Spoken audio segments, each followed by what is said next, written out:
Hi, everybody. I want to talk today on this recording about a little true crime community drama. Air out our dirty laundry, so to speak.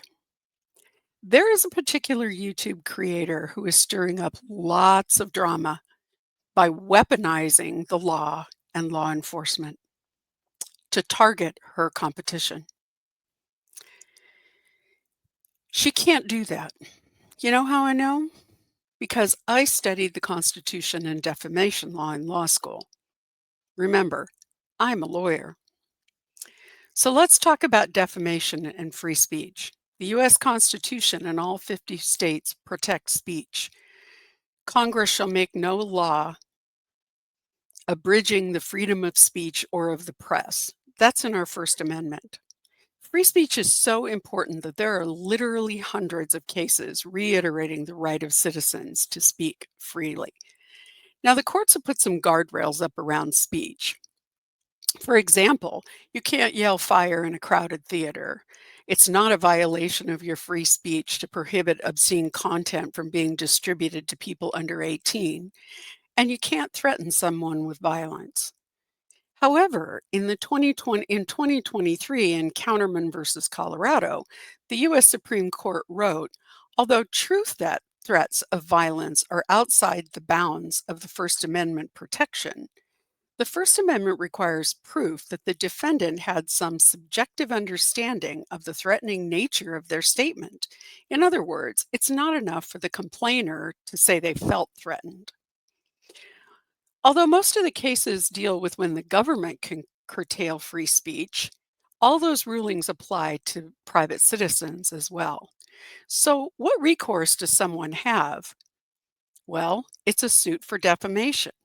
But let's be clear, it's a high bar to jump because of our reverence for freedom of speech.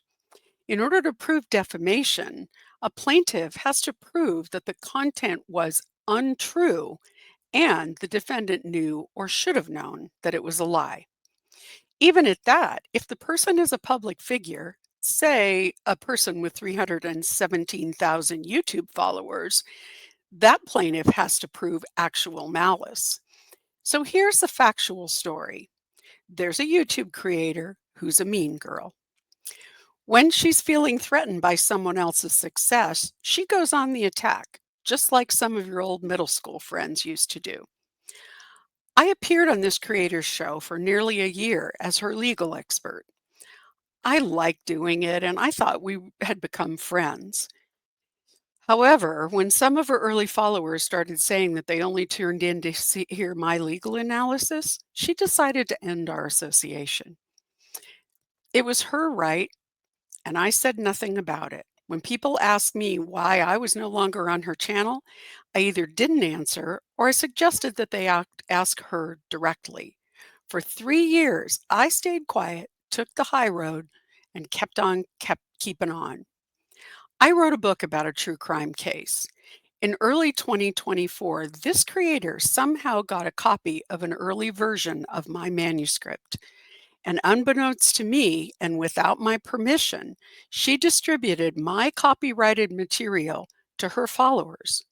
She gloated to friends about how she was undercutting my future success.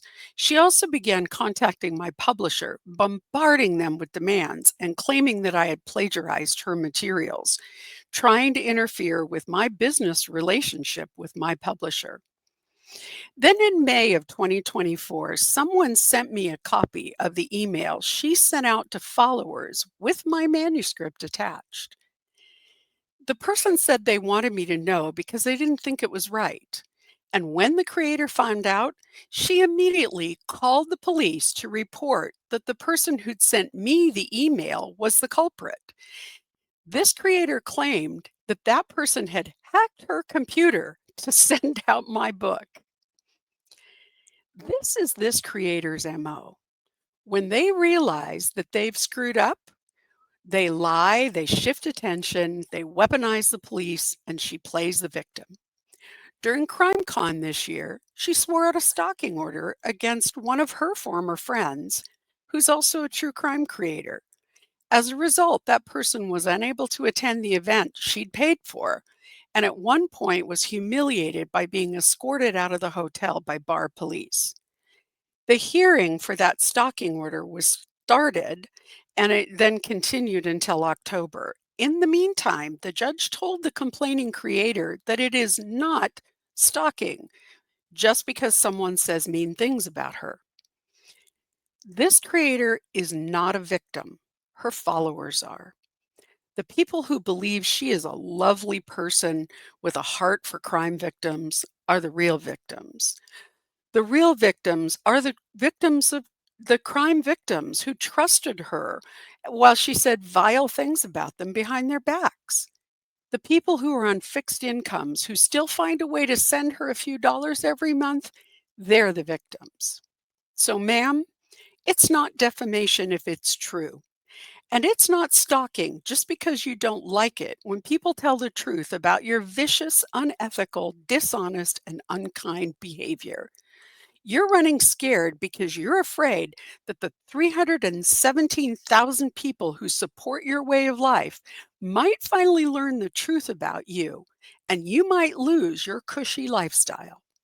You are a middle school mean girl in an overfilled, Botox grown woman's body. Grow up. There's an old adage that says, if you come for the king, you better not miss.